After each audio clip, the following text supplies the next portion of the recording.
मुलीला न्याय मिळेपर्यंत भेटायला येऊ नये, नसरापूरच्या पीडितेच्या वडिलांची राजकीय नेत्यांना विनंती, तर मुलीच्या वडिलांच्या भूमिकेबद्दल मुख्यमंत्र्यांकडून आभार. नसरापूरच्या नराधमाला कठोर शिक्षेसाठी सरकार कटिबद्ध, मुख्यमंत्र्यांची ग्वाही. विरोधक शक्ती कायद्यासाठी आग्रही, तर भोरमध्ये आज कडकडीत बंद.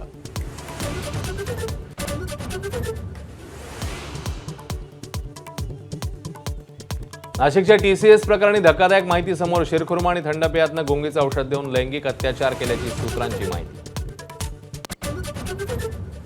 पश्चिम बंगालसह 5 राज्यांचा सत्ताधीश उद्या ठरणार. मोठा उलटफेर होण्याचे सट्टा बाजाराचे संकेत. तर बारामती आणि राहुरी पोटनिवडणुकीचाही उद्याच निकाल.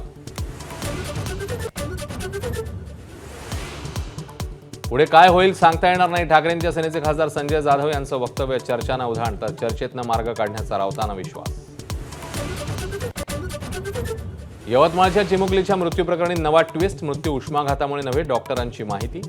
तहानेमुळे मृत्यू झाल्याचा संशय.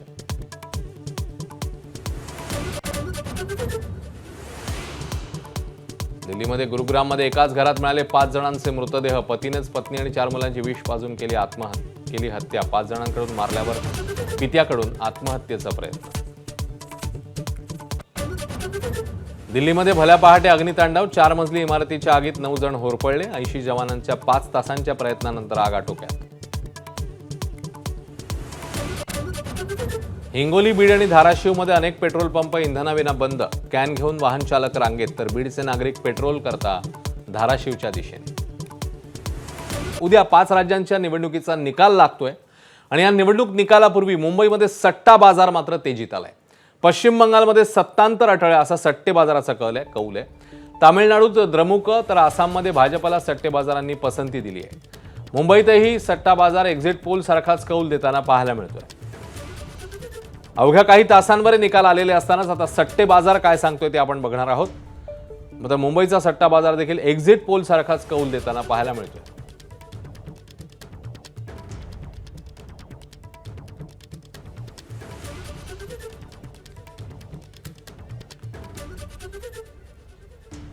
मुंबईच्या सट्टा बाजारामध्ये ताजे कल काय सांगतायत, अंदाज काय आहेत, बघूया. सगळ्यात सुरुवातीला पश्चिम बंगाल. एकूण जागा आहेत 294.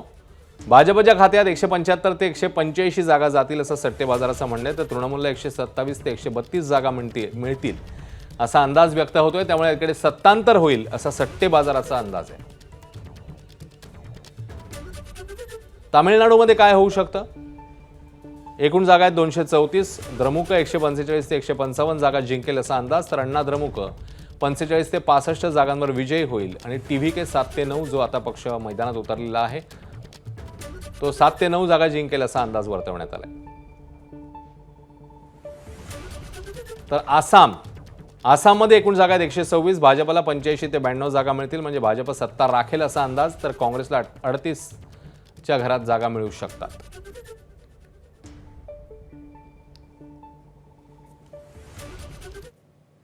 आणि या सगळ्या संदर्भात अधिक जाणून घेऊया आमचे प्रतिनिधी मृत्युंजय सिंग यांच्याकडनं. मृत्युंजय,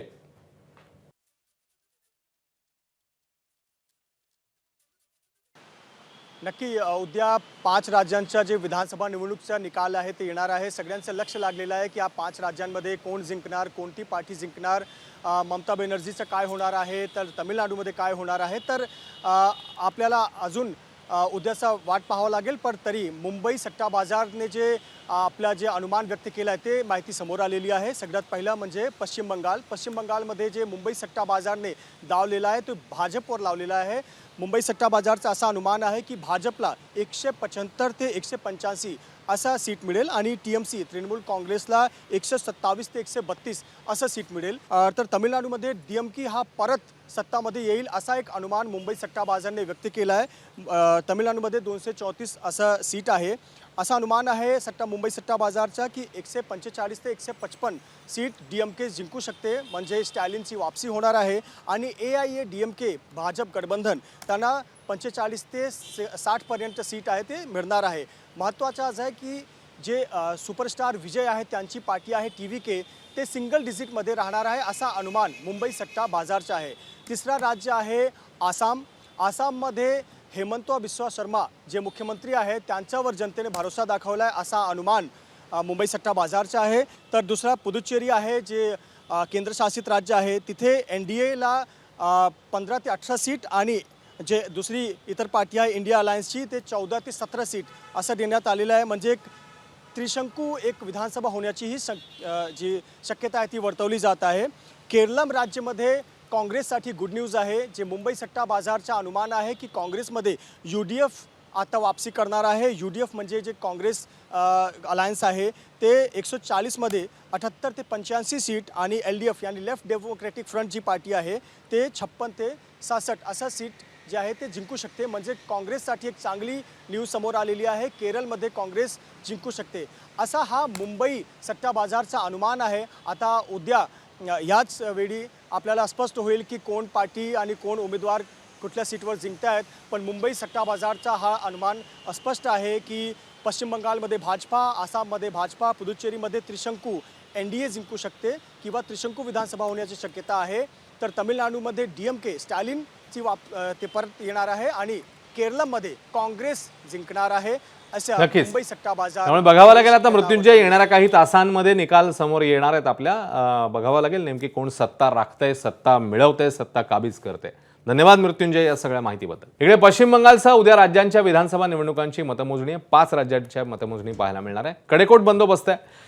तर 200 पेक्षा जास्त जागा जिंकून सत्तेत येऊ असा विश्वास तृणमूल काँग्रेसने व्यक्त केलाय। अखेरचं मत मोजलं जात नाही तोपर्यंत आपापली जागा सोडू नका, पक्षाने दिलेली जबाबदारी टाकून देऊ नका असे स्पष्ट निर्देश तृणमूल काँग्रेसच्या प्रमुख आणि पश्चिम बंगालच्या मुख्यमंत्री ममता बॅनर्जी यांनी आपल्या मतमोजणी पर्यवेक्षकांना दिले आहेत।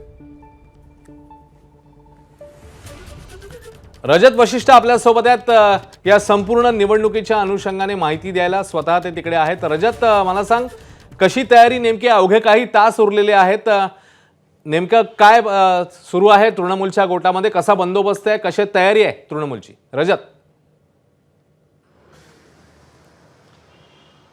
अश्विन, जरी एक्झिट पोल असेल किंवा सट्टा बाजार जे काही म्हणत असेल किंवा भाजपची आघाडी आहे असे कल समोर येत असले तरी तृणमूल काँग्रेसचे जे कार्यकर्ते आहेत त्यांनी कोलकात्यामध्ये अजूनही हिंमत सोडलेली नाही। कारण कालच ममता बॅनर्जी यांनी कार्यकर्त्यांची व्हर्च्युअल मीटिंग घेतलेली आहे आणि हजारो कार्यकर्ते, प्रमुख पदाधिकारी त्या व्हर्च्युअल मीटिंगमध्ये सहभागी झाले होते आणि 200 पेक्षा जास्त जागा आपण जिंकतो आहे, विश्वास ठेवा, आश्वस्त राहा अशा पद्धतीने ममता बॅनर्जी यांनी कानमंत्र जे आहे ते कार्यकर्त्यांना दिलेला आहे। त्यामुळे आज कोलकाता आणि संपूर्ण जवळपासचा जो परिसर आहे तो तृणमूल काँग्रेसचा गड आहे आणि या संपूर्ण भागामध्ये तृणमूल काँग्रेसचे सर्व कार्यकर्ते पक्षाने सोपवलेली जबाबदारी जी आहे त्या ठिकाणी तैनात झालेले आपल्याला पाहायला मिळत आहे। त्यामुळे जरी आकलन जे काही लावले जात असले तरी तृणमूल काँग्रेसला वाटते की गेल्या 3 निवडणुकांसारखाच ममता बॅनर्जीचा जादू यंदा सुद्धा पश्चिम बंगालच्या मतदारांवर चालेल। दुसऱ्या बाजूला भाजपलाही पुरेशी अपेक्षा आहे की यंदा त्यांनी जो जोड सर्व पद्धतीने पश्चिम बंगालमध्ये लावलेला आहे त्याचे फळ त्यांना मिळतील आणि परिवर्तन जो आहे तो पश्चिम बंगालमध्ये होईल। चोख बंदोबस्त प्रशासनाने या ठिकाणी प्रत्येक मतमोजणी केंद्राच्या जवळ तैनात केलेला आहे। प्रत्येक मतदारसंघांमध्ये संवेदनशील जे भाग आहे त्या ठिकाणी CRPF असेल आणि इतर पॅरामिलिटरी फोर्सेस आहे त्यांचा बंदोबस्त आहे।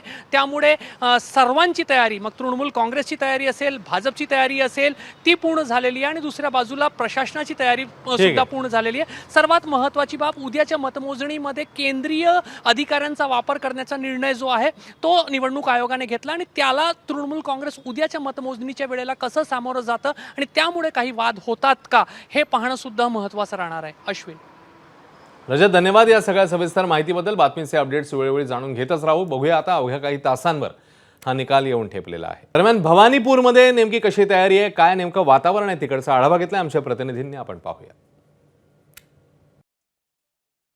पश्चिम बंगाल विधानसभा निवडणुकीसंदर्भात विविध एक्झिट पोल जरी तृणमूल काँग्रेसची काही अंशी पिछेहाट होऊ शकते असे दाखवत असले तरी पश्चिम बंगालमध्ये आणि खास करून कोलकातामध्ये तृणमूल काँग्रेसचे कार्यकर्ते अजूनही नाउमेद झालेले नाही। सध्या तृणमूल काँग्रेसच्या कार्यालयासमोर शांतता आहे, मात्र सर्व कार्यकर्ते जे आहेत आणि जे पक्षाचे पदाधिकारी आहेत त्यांना वेगवेगळ्या जबाबदाऱ्या देऊन पश्चिम बंगालच्या वेगवेगळ्या भागात पाठवण्यात आलेलं आहे. कालच ममता बॅनर्जी यांनी संध्याकाळच्या सुमारास एक व्हर्च्युअल मीटिंग घेतली याची माहिती आहे, ज्याच्यामध्ये प्रमुख पदाधिकाऱ्यांसह विविध मतदारसंघामध्ये मतमोजणी केंद्रावर जे काउंटिंग एजंट म्हणून पक्षाचे कार्यकर्ते भूमिका बजावणार आहे, जबाबदारी बजावणार आहे, त्या सर्वांची ही मीटिंग ऑनलाईन घेण्यात आली. आणि त्याच्यामध्ये असं समजतंय पक्षातील जे काही सूत्र आहेत आणि ज्यांच्यासोबत ABP माझाचा पक्षाच्या पदाधिकाऱ्यांशी बोलणं झालं, त्यांनी सांगितलं की ममता बॅनर्जींनी स्पष्ट सांगितलं आहे की अखेरचा मत मोजेपर्यंत कोणीही काउंटिंगचा टेबल, मतमोजणीचा टेबल सोडणार नाही, कारण यंदा पुन्हा एकदा आपल्याला प्रचंड बहुमत मिळणार आहे. आणि मतमोजणीमध्ये यंदा निवडणूक आयोगाने केंद्र सरकारच्या विविध जे काही विभाग आहेत किंवा अखत्यारीतील जे काही कार्यालय आहेत त्यांच्या अधिकाऱ्यांची आणि कर्मचाऱ्यांची नियुक्ती केलेली आहे. आणि त्यामुळे केंद्रीय कर्मचाऱ्यांच्या नियुक्तीसंदर्भात तृणमूल काँग्रेसला मोठा आक्षेप आहे. मात्र मतमोजणीमध्ये पक्षाच्या हिताचा कुठलाही नुकसान होणार नाही या अनुषंगाने तृणमूल काँग्रेसने सुद्धा कंबर कसलेली आहे. तृणमूल काँग्रेस 200पेक्षा जास्त जागा घेऊन पुन्हा एकदा सत्तेत येणार आहे असा एक आत्मविश्वास ममता बॅनर्जींनी आपल्या संपूर्ण टीमला काल दिल्याची माहिती आहे. कॅमेरामॅन अतुल हिरडेसह रजत वसिष्ठ, ABP माझा, कोलकाता. तिकडे पश्चिम बंगालमध्ये फाल्टा मतदारसंघातलं मतदान रद्द झालंय. 21 मेला फाल्टा मतदारसंघात पुन्हा मतदान होईल. फाल्टामधील सर्व 285 मतदान केंद्रावर हे मतदान होईल. लोकशाही प्रक्रियेचं उल्लंघन झाल्यामुळे आयोगाने हा निर्णय घेतलाय. 21 मे रोजी मतदान होऊन 24 मे रोजी इकडची स्वतंत्र मतमोजणी होईल असंही सांगण्यात आलं.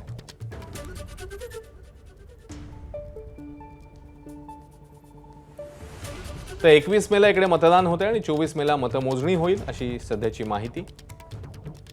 पश्चिम बंगालमधल्या फाल्टा मतदारसंघाची ही अपडेट आहे.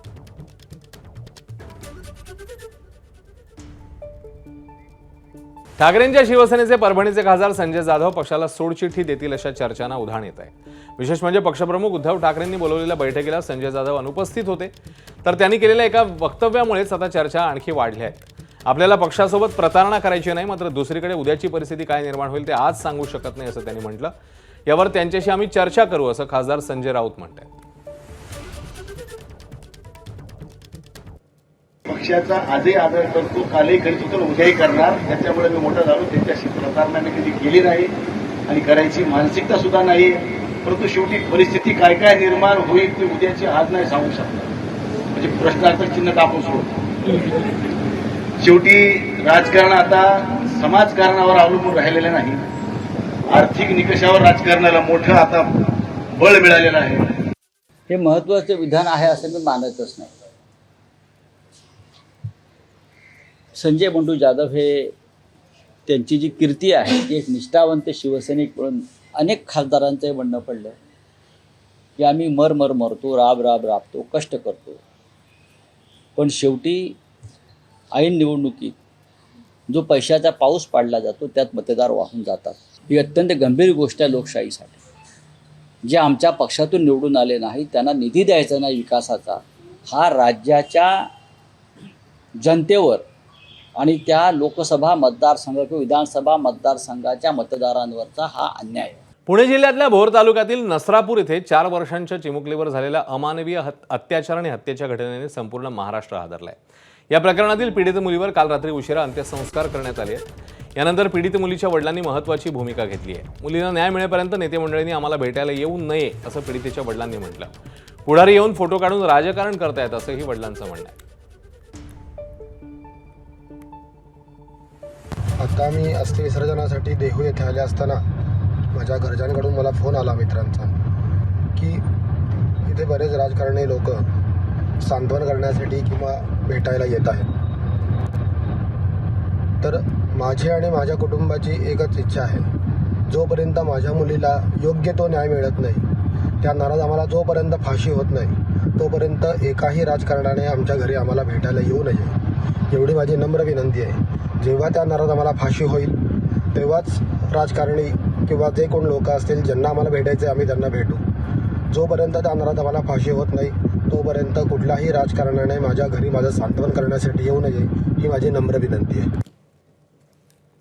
तर मुख्यमंत्री फडणवीसांनी मुलीच्या वडिलांनी घेतलेल्या भूमिकेबद्दल त्यांचे आभार मानले. पाहूया मुख्यमंत्री काय म्हणाले. मी मुलीच्या वडिलांचे आभार मानतो की त्यांनी ती परिस्थिती समजून घेतली आणि सीपींशी चर्चा केल्यानंतर त्यांनी हा निर्णय केला की आम्ही हे कॉल ऑफ करू. दुर्दैवाने काही लोक त्यांनाही जाऊ देत नव्हते, त्यांनाही अडवायचा प्रयत्न करत होते.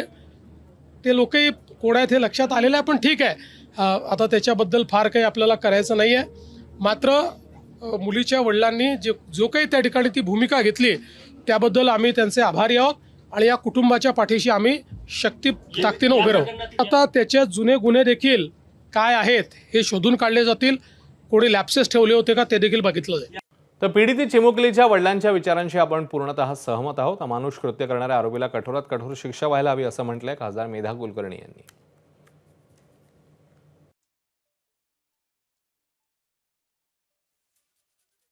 खासदार मेधाताई कुलकर्णी सध्या आपल्या सोबत आहेत. ताई, तुम्ही त्या चिमुकलीच्या कुटुंबाची भेट घेतलेली आहे. त्याचवेळी तिच्या वडिलांनी असं आवाहन केलंय की कुठल्याही राजकीय नेत्याने माझ्या घरी येऊ नये, फोटो काढू नये. जोपर्यंत माझ्या मुलीला न्याय मिळत नाही, आरोपीला फाशीची शिक्षा होत नाही, तोपर्यंत कृपा करून कुणीही येऊ नये. ही उद्विग्नता खरंच आमच्या सगळ्यांसाठी संदेश आहे. मी सहमत आहे त्यांच्या विचारांशी, कारण बऱ्याच वेळेला राजकीय लोक येतात, तेच प्रश्न विचारतात आणि पोस्ट टाकून हा मुद्दा सुटणार नाही आहे. कडक कायदे लागू झाले पाहिजेत. ज्या अर्थी कुठे ना कुठेतरी लूपहोल्स राहत आहेत, त्या अर्थी कायद्याला अधिक कडक प्रमाण द्यावं लागेल का यंत्रणा अधिक कडक रीतीने अंमलबजावणी करावी लागेल, ह्या दोन्ही गोष्टी महत्त्वाच्या आहेत आणि या दोन्ही गोष्टींसाठी जे काही करायला लागेल ते करण्याची आवश्यकता आहे. असं एक प्रामाणिक मला वाटतं. राजकारणाचा मुद्दा नाही, पण एक सामान्य नागरिक म्हणून जरी भूमिका मांडली तरी मी हीच मांडीन. समाज जोपर्यंत बदलत नाही, समाजामधल्या अशा जी काही कीड आहे, जी काही विकृती आहे, त्यांना कडक शासन जोपर्यंत होत नाही तोपर्यंत महिला कोणाचंही राज्य येऊ सुरक्षित राहू शकणार नाही. त्यामुळे कडक अंमलबजावणी कायद्याची आणि करप्शन जिथे दिसेल आपल्याला, बऱ्याच वेळेला असं दिसतं की अपहरणाच्या केसेस दाखल करायला आपण सांगतो तर मिसिंगच्या कंप्लेंट्स दाखल केल्या जातात वगैरे. तर हे जे काही ठिकाणी नक्कीच यंत्रणा अधिक सक्षम करण्याची आवश्यकता असं मला वाटतं. स्पेशल अधिवेशन बोलून स्त्री काय म्हणजे शक्ती कायदा आणला पाहिजे. हा कॉल माननीय मुख्यमंत्री आणि दोन्ही उपमुख्यमंत्री मिळून घेतील. खासदार म्हणून वाटतं काय नक्की कायदा कडक आणला पाहिजे, स्पेशल अधिवेशन घ्यायला पाहिजे का आणखीन कशा रीतीने हे करता येईल या संदर्भातला अधिक माहिती ते देऊ शकतील असं मला वाटतं. नेते अनिल देशमुख, रोहित पवार आणि सतेज पाटील यांचं काय म्हणणं, काय काय प्रतिक्रिया दिल्यात त्यांनी, आपण बघूया. आज जर शक्ती कायदा जर महाराष्ट्रामध्ये अस्तित्वात असता तर अशा पद्धतीची कोणत्या नरधमाची अशा पद्धतीची हिंमत झाली नसती. किती आपण म्हटलं, आता मुख्यमंत्री साहेबांनी सांगितलं आम्ही फास्ट ट्रॅकवर करू. किती महिने लागणार त्याला फास्ट ट्रॅकवर तुम्हाला त्या नराधमाला शिक्षा देण्याला काही सांगता येत नाही. 2 महिने, 4 महिने, 6 महिने. अरे शक्ती कायद्यात 21 दिवसामध्ये त्या अशा पद्धतीच्या नराधमाला फाशी देण्याची तरतूद आहे. राज्य शासनाला हात जोडून विनंती आहे, राज्य शासनाला विनंती आहे की शक्ती कायद्याची अंमलबजावणी महाराष्ट्रामध्ये लवकरात लवकर चालू करावी. एनसीआरबीच्या रिपोर्टमध्ये देखील बघितलं तर महिलांच्या अत्याचारामध्ये महाराष्ट्राचा नंबर वाढत चाललेला आहे. आज या नराधमाला देखील या ठिकाणी कायद्याची सक्त कारवाई झाली असती तर कदाचित धाडस झालं नसतं.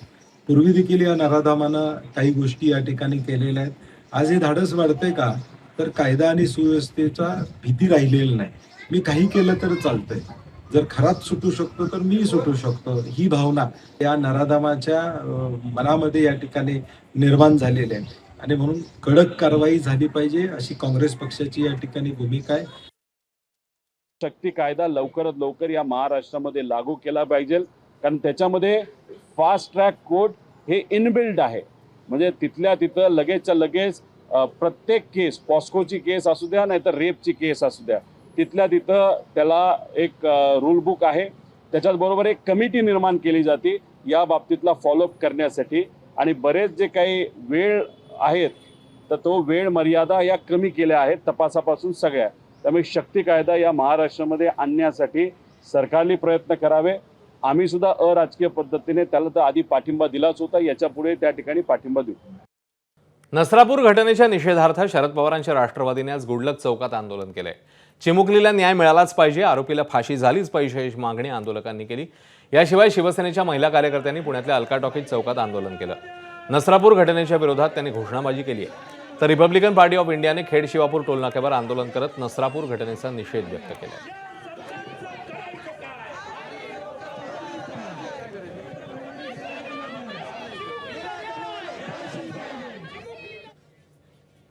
तर मिसिंग लिंक सुरू झाल्यापासून पुणे मुंबई एक्सप्रेसवेवर वाहतूक कोंडीबाबत कोणत्याही तक्रारीचा अद्याप नियंत्रण कक्षाला कॉल आला नाहीये.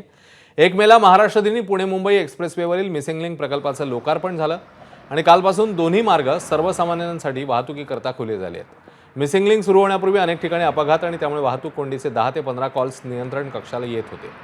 मात्र कालपासून नियंत्रण कक्षाला वाहतूक कोंडीचा आणि अपघाताचा एकही कॉल नाही असा दावा यंत्रणांनी केला. अवेअरनेस चांगला झाल्यामुळे जड वाहतूक, जड अवजड वाहने आणि ट्रक, पेट्रोलियमचे ट्रक, गॅसच्या ट्रक हे बरोबर जुन्या मार्गाने जात आहेत. आणि कॉल जे वाहतूक कोंडी संदर्भात जे कॉल प्राप्त होते अगदी नगण्य झालेले आहेत, नसल्यात जमा आहेत. वाहतूक सुरळीत चालू आहे, कुठे काही अडचण नाही आहे. पेट्रोलिंग सतत चालू असल्यामुळे लक्षात येते की कुठे काही अडचण येत नाही आहे, गाड्या बंद पडत नाहीत, सुव्यवस्थित वाहतूक सुरू आहे. मुंबई गोवा महामार्गावर सलग तिसऱ्या दिवशी वाहतूक कोंडी झाली. महामार्गावरील माणगाव इंदापूर जवळ वाहनांच्या रांगा लागल्यात. उन्हाळी सुटीसाठी मुंबईकर आणि पर्यटक मोठ्या संख्येने कोकणाकडे निघालेत, त्यामुळे वाहतूक कोंडी झाली. सलग 3 दिवस सुटीसाठी आलेल्या पर्यटकांचा परतीचा प्रवास सुरू आहे, त्यामुळे दोन्ही मार्गिकांवर वाहनांच्या रांगा आहेत. परिणामी वाहतूक कोंडी सोडवताना पोलिसांना तारेवरची कसरत करावी लागते.